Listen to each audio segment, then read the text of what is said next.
只因我长得太帅，狐妖就附身于我娘子体内，每晚都要对我进行非人般的折磨。为了霸占我，期间还悄无声息杀了我全家72口。狐妖自以为做的天衣无缝，殊不知我有着一双与众不同的眼睛。姓名：柳如烟，种族：人被寄生，寄生体。 狐妖一族，魅狐妖二境，妖技吸魂魅惑。这双眼睛可以看到妖，但也仅此而已。为了复仇，瞎子以自身精血蕴养妖刀3年，3年蕴养外加每晚折磨，使得瞎子身体差到了极致。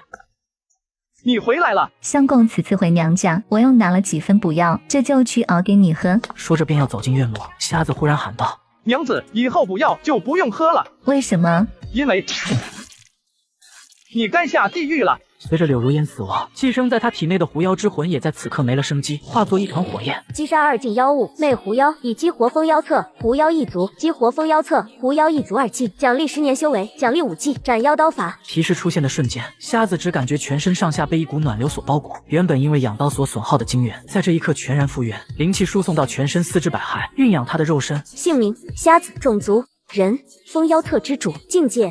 3境无漏圆满，5技斩妖刀法，寿命120年03个月。风妖册已激活叶数1，斩妖就可以增加修为吗？娘子，你死得妙啊！那意味着是不是快要离开这里了？感受着身体内的变化，瞎子一直以来都古井无波的内心也有了丝丝震撼。次日清晨，许多镇民围在瞎子门口。死瞎子，昨天有人亲眼看见你杀了千空山的狐妖娘娘，这下我们黑石镇一定会遭到报复的。你惹下的祸端，可别连累到我们了。瞎子，你爹生前可是咱黑石镇的大善人，他若知道你将灾难带给我们黑石镇，一定会看不下去的。瞎子，你得识相，你得赶紧滚出我们黑石镇。瞎子觉得人性有些薄凉，当年若非他爹大行善举，黑石镇饿死的人至少得有大半。瞎子拄着手中木棍，就这么走着。大家千万别心软，瞎子不走，咱们必会受到牵连。即便狐妖娘娘大发慈悲不伤及我等，可哪怕只是损坏些砖瓦房屋，对我等来讲也是一笔不小的损失。此话一出，所有人挡在瞎子身前，声讨着要一个交代。瞎子抬起手中的木棍，微微往地面一顶，一股强烈的冲击如海浪般翻涌而出。狐妖杀我陆家72口时，无人为我出头。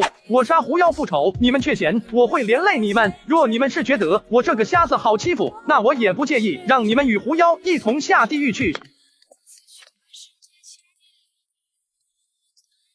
老板，如往常那般，一碗馄饨，多加香菜。原本来讲，瞎子是他的熟客，理应客气招待，但狐妖被斩一事早已传开，没人会再欢迎这个会给镇子带来灾难的男人。馄饨已经卖完了，去别家吧。瞎子转身又来到一家面铺前，一碗刀削面，多加香菜。面已卖完，去别家吧。瞎子继续走着，最终得到的却是同一个回答。算了，回家吧。来我家吃吧，大肉包子、白馒头，若是你不嫌弃的话。喊话的是包子摊的玉娘。瞎子不太喜欢玉娘，因为玉娘也是妖，一只兔妖。瞎子不喜欢妖，所以从没去过玉娘的摊子。可如今却是他最不喜的妖愿意接纳他。这世道真是讽刺。我不知道你喜欢吃哪样，这些是我这里的所有的品种，你先吃着。若是哪种符合你的口味，可以跟我说。当然，如果你要我推荐的话，我觉得胡萝卜馅的包子最好吃，因为我一顿能炫8个，是每天都炫的那种。瞎子笑了，兔子爱吃胡萝卜，合情合理，但它不是兔子，爱吃肉。胡萝卜馅的留给你吃，其他的我都行。玉娘似乎是在为自己找不到共情者而不开心，因为她总喜欢向别人推荐胡萝卜馅的包子，但好像大家都不太喜欢。所有每次做的最多的胡萝卜馅包子都会剩下来，归她一个人独享，但她更想找人一起分享。玉娘，你家的包子不能卖给瞎子，否则你也没资格继续待在黑石镇。关你屁事！老娘的包子爱卖给谁卖给谁，你管得着吗？当初的陆老爷是那么善良，他怎么就生了你这么个逆子？你们怎么有脸提陆老爷的？当年若不是他施舍余粮，能有现在的你们吗？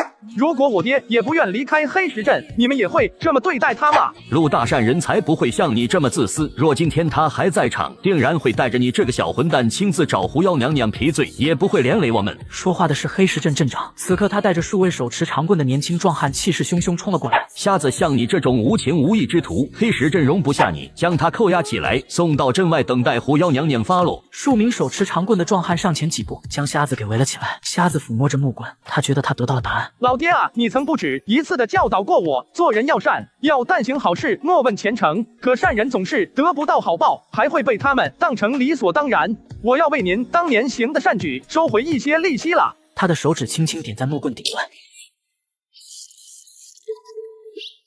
短短不过数个呼吸，原本热闹的大街再也看不见半个小镇居民。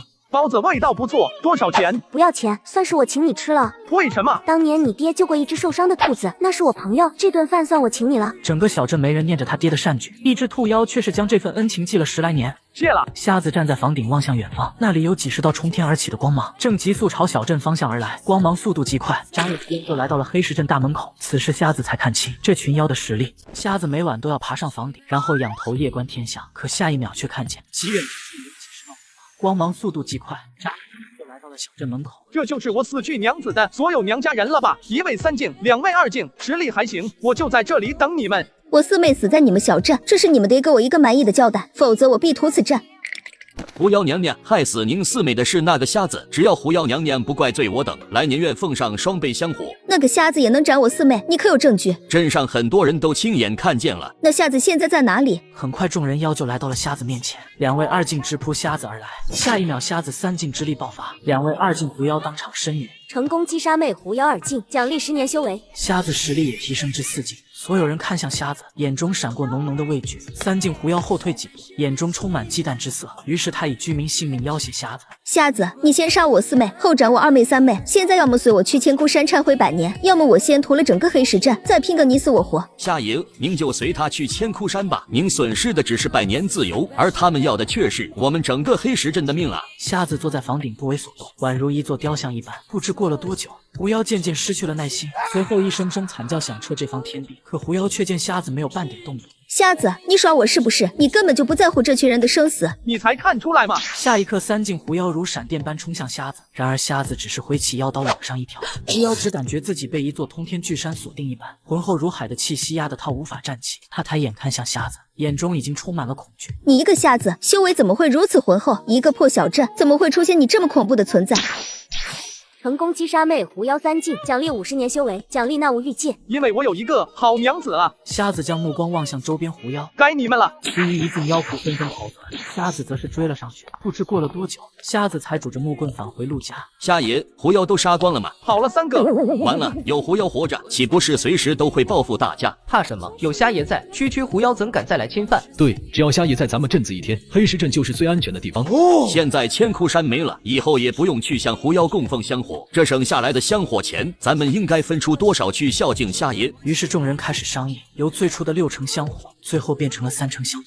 次日，小镇居民带着香火钱来到瞎子门口时，发现陆家的宅子连同地基都被搬空了。而此时，瞎子拿着胡萝卜馅包子，为了开启更多的封妖册，慢慢的向前方走着。用玉娘的话来讲，吃了他做的胡萝卜馅包子，才算是他玉娘的朋友。朋友2个字对瞎子来讲过于珍重。在小镇生活了10几年，瞎子只有2个朋友，一个是兔妖玉娘，另一个则是寄生在妖道内的妖，他叫元宝，全名前妖元宝。瞎子一路向西，不知走了多少天，来到一座老山庙外。施主，求佛还是求缘？何为求佛？何为求缘？求佛就是求庙里的佛，求缘则是求我师傅的缘。那我想先求佛，后求缘。小和尚带着瞎子来到庙内，又走向大殿。殿内一座金佛庄严巍巍的盘坐在中央。求佛在此处求。瞎子站在殿外没有进去。方丈，你家金佛好刺眼啊！哈哈，你一个瞎子竟然说我家金佛刺眼，这马屁拍的都飞到天上去了吧？佛本无相，你能觉得刺眼，是因为你心中有佛。那我能在佛前待上一段时间吗？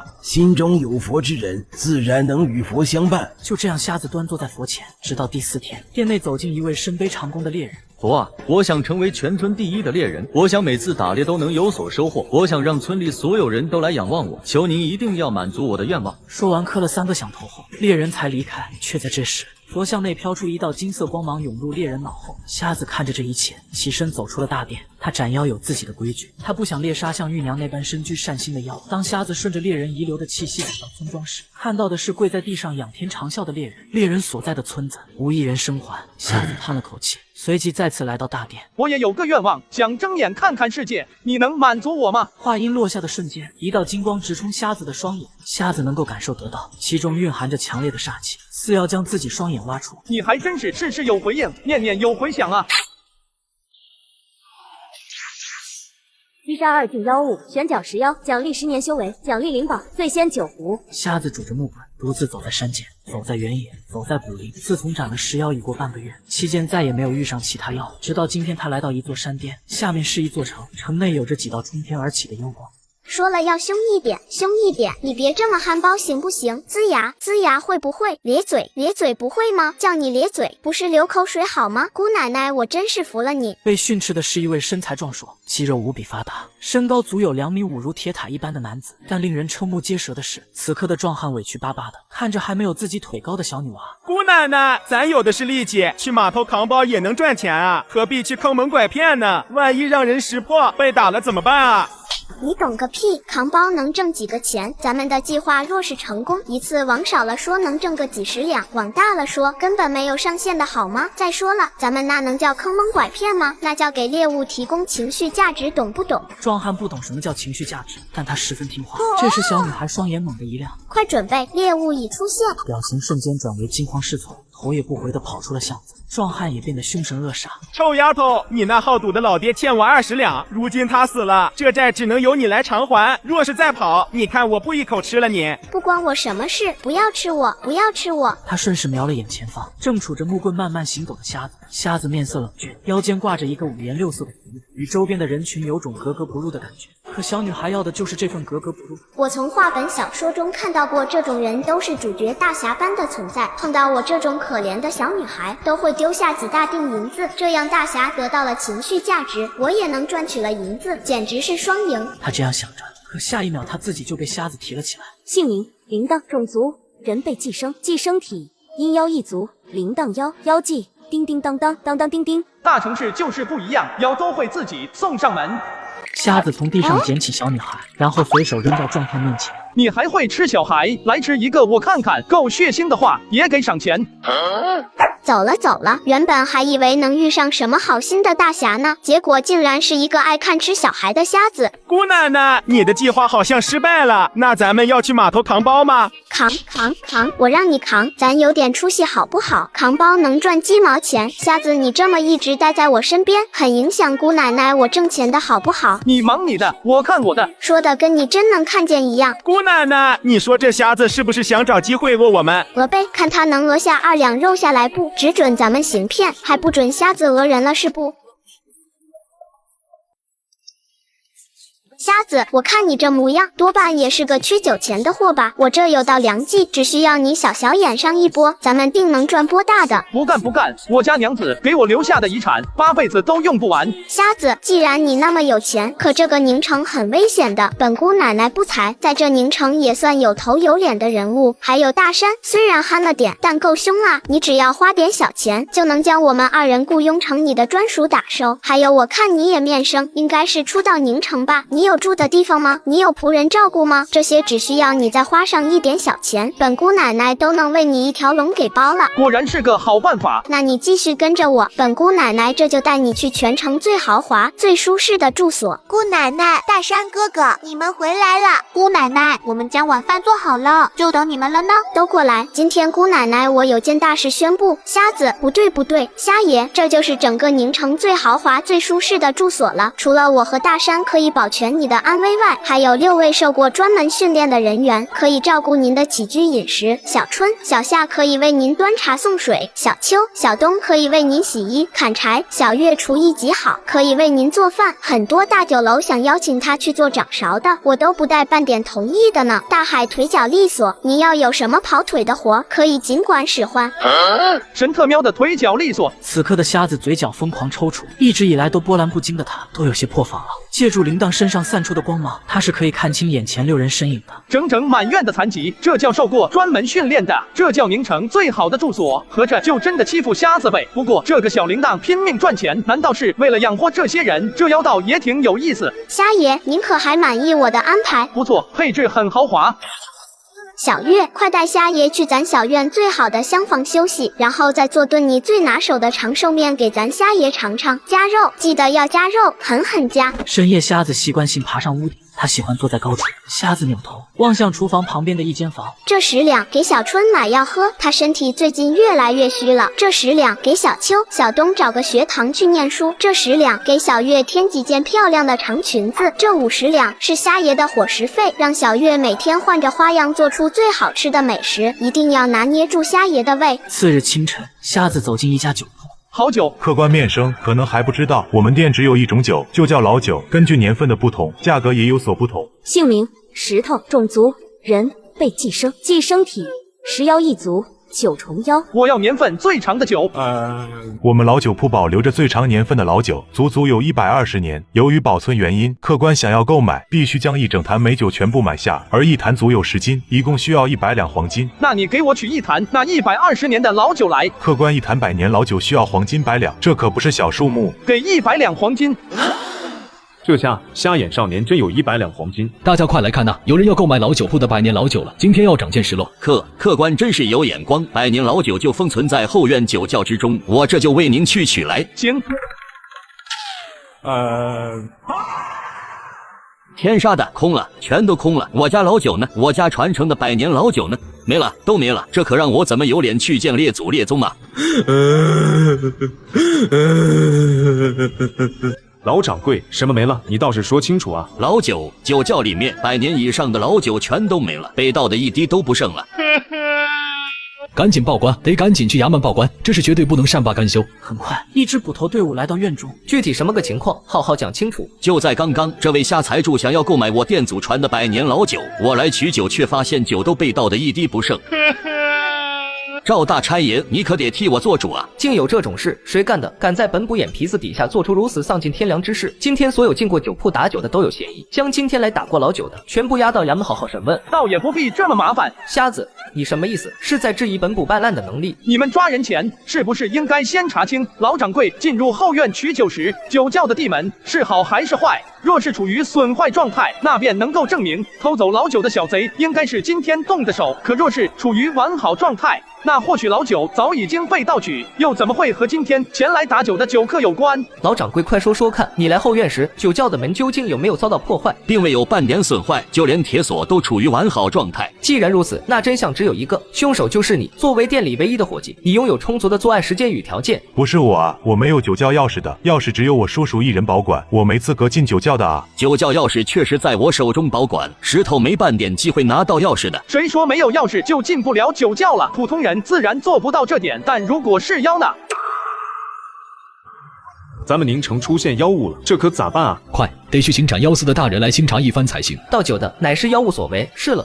能够悄无声息进入酒窖的，可不就是只有那诡辩无常的妖才能做到吗？若真是如此，那便是我赵小山的机缘到了。想进入斩妖寺，就必须亲手斩杀一头妖物，先将此地封锁起来，哪怕是一只苍蝇，也不能让其逃出。虾兄，既然你说此案可能是妖所为，那你可有办法找出那只妖？我曾经在一本古籍上看到过，这世间有一种名为九重的妖，此妖天生好酒，只需要将酒窖内的老酒全部打开，九重一旦被浓烈的酒香味包裹，便会情不自禁地显出妖身。你们跟着老掌柜去酒窖，将剩余老酒全部开坛。然而就在2位捕快刚准备下酒窖时，2道带着酒香的水箭从人群中急速飞出。穷鬼明明酒精过敏，却每天要喝掉10斤酒，而且必须是价值黄金100两的100年老酒，甚至有人靠近他的酒就要当场斩杀。我看谁敢靠近我的美酒！一股嗜杀的气息传遍整个院落。是石头，妖物寄生在石头体内，难怪那些100年老酒会消失的无影无踪。如果九重妖所选的寄生容器是石头的话，那一切都解释得通了。赵小山此刻却是神情激昂，一头活生生的妖出现在自己眼前，他等这一天等了太久。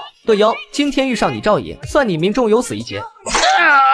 一个出入一境的垃圾，不堪一击。谁给你的勇气？又一道冰箭以极快的速度向赵小山击射而来。赵小山只感觉自己被锁定一般，已经受伤的他已经没有半点闪躲的能力。他的嘴角划过一抹自嘲，一直都在说斩妖，可真当遇上妖了，却连一招都无法挡住。赵小山啊，赵小山，你终究只是个实力强点的普通人罢了。就在所有人都绝望之际，一抹快到只能看见银白色的刀芒一闪过。当烟雾消散时，只见那个手持拐杖的瞎子挡在了赵小山的面前。此时寄生于石头体内的九重妖眼，却从这个瞎子身上感受到了如海般磅礴的压力。好，该死的瞎子果然是冲我来的。此刻的九重丝毫没有半点犹豫，迅速脱离石头的肉身，急速朝天空遁去。然而下一秒，刀光如流星般闪过。击杀2境妖物，九重妖，奖励10年修为，奖励5技，醉意之境。我可没说你有资格离去。所有人目瞪口呆，这一切发生的太快了。从赵小山危在旦夕到瞎子顺斩九重，这一切不过几个呼吸间的时间罢了。这位大人，感谢您救了我的老酒铺，您对我老酒铺有再造之恩，我这就去大风楼摆上一桌，请您一定要赏脸。饭就免了，给我打壶老酒吧。行，往后只要您来，酒管够。瞎子提着醉仙酒壶离开了老酒铺。先生，我想拜您为师，我想学您的刀法。我的刀你学不会，我可以努力的，我可以吃苦的，我也想成为像您一样强大的斩妖人。我的刀你学不会。瞎子依旧还是那句话，然后一个闪身消失在街道上。赵小山望着瞎子的背影，眼中充满向往之色。这就是斩妖人，这才是一个男人该有的潇洒与浪漫。我也一定可以成为一名真正的斩妖人。瞎子路过青龙街时，正好看见铃铛和大山一大一小两道身影，正探着脑袋猫在昨天那个巷子口等待猎物的上门，直到天黑也未有能够令铃铛满意的猎物。有时候大山也会念叨两句，去码头扛包，但换来的是脑瓜子挨崩。瞎子坐在一处屋顶，静静看着这一切。对于铃铛如此专一的态度，他觉得还是值得褒赞的。瞎子偶尔也会想，是不是妖的性格都是这么专一执着？就如他娘子虽然是只魅狐，但也只是折磨他一人。3年如一日，铃铛和大山回到院子时，天已经完全暗淡。姑奶奶，不好了，瞎爷不见了！瞎爷早上出门，到现在还没回来。什么？快集合集合！瞎爷那么单纯有钱，肯定是遇上绑票的了。大家快随我出门一起去寻找。今天哪怕将整个宁城翻个底朝天，我也死要见人，活要见尸。我还在，人没死。院外瞎子拄着木棍，慢慢浮现在众人眼前。还好还好，瞎爷并没有出什么意外。今天饭菜准备好了吗？咱可不能再像昨天那般用一碗面来招待瞎爷了，太多了，太丰盛了。今天小月姐做了整整一大桌的美味呢。很好，全部端出来，让瞎爷见见咱们的服务。很快一道道美食端在了他的面前，但从卖相来看，丝毫不比大酒楼的差。厉害！瞎子同时也想起昨天铃铛的介绍说，小月的厨艺完全不比大酒楼的掌勺差。他拿起筷子时，却发现其他人似乎没有上桌。一起来吃吧，我一个人也吃不了这么多。所有人都将目光望向铃铛，却听瞎子再次喊道：我吃饭不喜欢一个人。大家一起上桌，陪瞎爷好好吃喝。所有人这才迫不及待地坐在一起。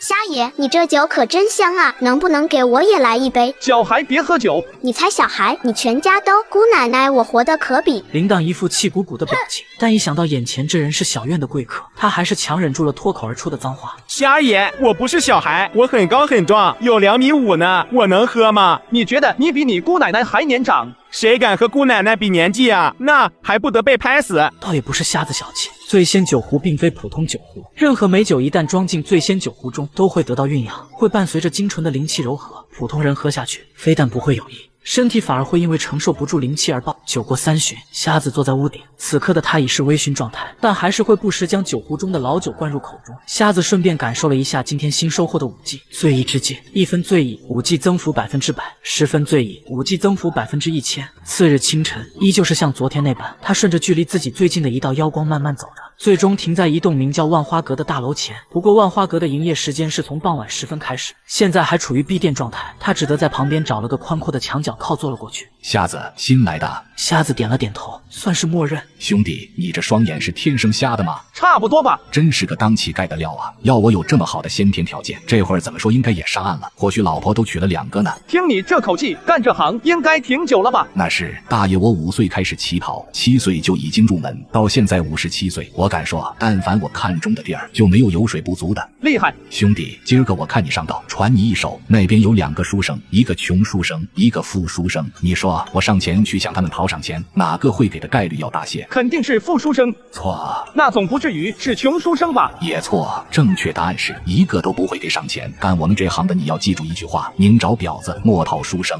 难怪你会待在这万花格外蹲守，原来是目标精准啊！那是，这里的姑娘们多好啊，声音又好听，有钱还大方，不像那群酸书生，道理一大堆，真让他们掏钱，跟要他们命似的。你呀，还得多学多听。有了乞丐的陪伴，转眼间便来到了下午时分，万花阁的大门也终于打开了。奢靡的一天开始了，又不知道多少公子老爷们得为白莲姑娘掏空家底了。不过话又说回来，能够一亲白莲姑娘的分则，即便掏空家底又能怎样呢？白莲很美吗？那不是美不美的问题，美已经不能用来形容白莲姑娘了，应该是纯仙、圣洁、高傲，那是一种不可被定义的存在。那我还真有点好奇了。瞎子朝万花阁大门走去。你一瞎子就没必要好奇了。哎，瞎子你干嘛？你走错方向了，那儿不是咱们这种人能进的。可下一秒，他就看见跟自己聊了大半天的瞎子，他手上竟然拿着一个金灿灿的大金币。我操，哥们儿你深藏不露，这么年轻就上岸了。他从浴池摘来一车莲花，然后以1两1朵的价格卖给瞎子500朵。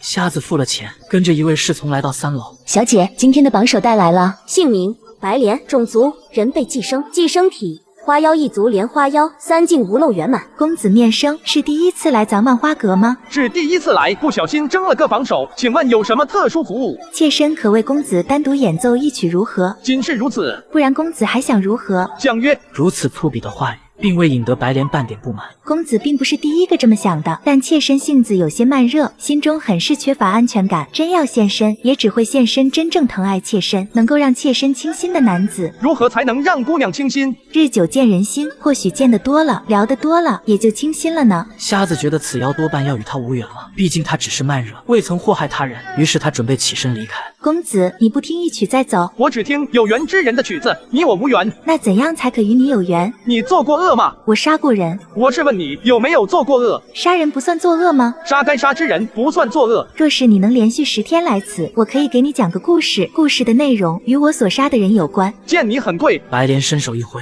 ，500两白银飘在瞎子身前。明天我再来。次日清晨，瞎子再次来到万花阁外面。我说兄弟，昨天万花阁内有个瞎子花费500两抢到了。瞎子不会是你吧？如果昨天没有其他瞎子参与赏花大会的话，那应该是我了。厉害了兄弟，你真是我们乞丐界的楷模。夜晚，瞎子又以500朵莲花获得榜首。为什么要让我白嫖你10天？前2天，一个瞎子在老酒馆斩杀了一头9重妖，应该是公子所为吧？公子是斩妖人。我会斩妖，但不算是斩妖人。白莲自然明白了瞎子话语中的意思。你和外面那群人不一样，也和我所见过的斩妖人不一样。我的曲更愿意为独特的人而弹。你很有眼光，因为我娘子也经常说我和其他人不一样。哎，公子成婚了？是的。那公子来这，不怕你娘子怪罪？不怕，因为前几天我刚把她宰了。白莲像是听见什么极为感兴趣的事一般，右手在瞎子脸上轻轻一划。那公子你想不想把我也给宰了？这就得看你讲的故事够不够惊人了。我猜应该不会让你失望。很快时间来到第6天，瞎子与往常那般跟乞丐一起谈天说地。不好了，张大财主家出现妖物了，据说死了很多人，这不是大好事吗？好像也对，不过话又说回来，听说张家冒出的那只妖物可凶了，赵捕头已经带着衙门的人赶过去了。瞎子跟着人群来到张家大宅，前方是10只灵火灯笼妖，其中1只为2境中期，9只为1境。哈哈，运气不错啊！哥几个才来宁城没多久，便遇上了如此多的妖物气息。9到1境，1到2境，若是能全斩了，咱莫和3虎晋升2品斩妖人有望啊！10头妖物，我黄石见包了，真不把我无影手放在眼里了。来者共有5人，其中有3位是1品斩妖人，其余2人则是2品斩妖人。赵小山正要上前时，眸光瞥见不远处的人群中的瞎子。先生，你也来了，这边请。妖都在大宅之内。这位捕头，你宁愿对一个瞎子如此客气，也不愿来迎候我等。莫不是在你眼中，我无影手还不如一个瞎子？首先，我并没有看清你们的意思，但我旁边的先生也是一位强大的斩妖人，他双眼不太方便，我去为他带路怎么了？一个连路都看不清的瞎子也能斩妖，怕不是去给妖物送温暖的吧？斩妖人可有斩妖令牌？我没有斩妖令牌。诸位，你们的强大无需质疑，但妖物此时正在我家不断肆虐，还请诸位尽快斩妖，否则我张富贵一生的心血可就要付出一旦了。事后只要妖物尽斩，老头我必定大设宴席，尽情款待诸位大人。别急，你先说说里面的妖物具体是个什么情况？就在不久前，大宅内的所有灯笼突然间无火自燃，烧起了深白色的火焰，飘荡在宅院之中。我府的家丁全部死在了那群灯笼妖上，但好在我张家的家眷们却也侥幸全部逃了出来。无火自燃的灯笼，难道是鬼妖一族的灵火灯笼？应该是的，白色火焰应该是灵火，加上灯笼的特征是灵火灯笼妖的可能性极大。既然如此，那倒是很好应付。灵火灯笼只是鬼妖一族最为下等的妖物，况且凭宅内所散发的气息来看，最强的也不过1到2境，其次便是9到1境，以我们的实力完全可以应对。那就说好如何分配妖物吧，可别到时候为了争夺妖物的斩杀权而打了起来。不过我先表明，那头2境的妖物我要了。那我吃点亏，要个4头1境的吧。既如此，那我们3兄弟也要个4头1境的。瞎子，既然你说你也是斩妖人，那剩余1头1境妖物就留给你了。别说我们欺负你，你一个连斩妖令牌都没有的新手，能单独吃下1头1境妖物，多半已经是极限了。行的。一行人来到大宅内，灵火灯笼瞬间浮现在众人眼前，灯笼飘在大院之中，但奇怪的是，他们并未去破坏宅子，反而是老老实实在半空晃来晃去，像是特意在等待着什么似的。小小鬼妖，先吃俺一记狂虎拳！大力起砂锅大的拳头，朝着距离他最近的1头1境灵火灯笼杀去。其余2虎的招数与大力虎一样，都是双拳凝聚出杀伐气息，看上去无比威风。黄石剑客手持长剑，长剑带有一股浑厚凝实的气息，无影手挥动巨掌，朝着在场最强的2境灵火灯笼杀去。然而就在这时，感受到杀意来临的灵火灯笼却是突然开始汇聚在一起，一股3境气息骤然爆发。这是怎么回事？区区最低等的鬼妖，为什么会爆发出如此强烈的攻击？莲子太硬，得跑。王氏剑客速度则稍慢一筹，他持剑甩出一道剑气。混蛋！死道友不死贫道，兄弟莫怪我心狠了。死瞎子，你也去陪他们吧。怎么可能？我的身体完全无法动弹，仅只是灵力的波动，都能有如此强烈的压制。灵火灯笼感受到下方瞎子身上传出的恐怖气息，身形不由一滚，但很快脑海传来一个无法抗拒的指令：杀！击杀3景妖物，灵火灯笼，奖励50年修为，奖励灵丹，9转生灵丹。瞎子拄着木棍在院内走动着，似乎是在探查什么。无数人透过大门见证了刚刚的一幕。赵小山迅速冲进院内，先生，请问您刚刚施展的刀法叫什么？真是太强了啊！斩妖刀法，好朴实无华的名字，果然越是高手，越是不中其刀，反中其形。我也得将自创的那招天地无极杀神一刀斩改成一刀斩才行。改名的事不急，听说张家有一位漂亮的美妇，你知道她是谁吗？那是张富贵第2任小妾，叫胡龙儿。可是咱宁城远近闻名的大美人呢？不知道多少人天天蹲张家院外，就为一睹张夫人的娇容。先生您也好这口？张夫人这些年在宁城可有什么行事怪异的举动？没听说过啊，只知道她是个可怜的大孝女，自幼便失去双亲，每月初1都会去城西的乱葬岗祭拜家人。赵小山忽然眉头紧锁。不过什么？张夫人的孝与美都是远近闻名的，但或许是因为娶了这么完美的一个小妾吧，这张富贵的大宅子却并不是很太平，甚至可以用倒霉来形容。我记得3年前张家便发生过一次火灾，我记得那次同样死光了家丁和仆人，不过幸运的是张家的家眷们却是平安无事。还有2年前吧，张家也发生过一次偷盗事件，同样是死光了家丁和仆从。再说这次，讲到这里，赵小山眼神语气忽然变得凌厉起来。这次死光的也是家丁和仆从，张家家眷们却都相安无事。4次死的都是外人，张家人却每次都能平安渡险。先生，这张家怕是有鬼不成？是有鬼，还是指漂亮的女鬼？此时张富贵带着家眷们与很多吃瓜看热闹的群众走了进来。大人，感谢您救了我们张家，您的大恩大德我张富贵没齿难忘。日后您若是有什么需要用上我张家的，请尽情开口，我一定倾尽全力也会报答您的恩情。就不用等日后了，现在就有件事想麻烦张家主，还请大人明示。想借你夫人人头一用。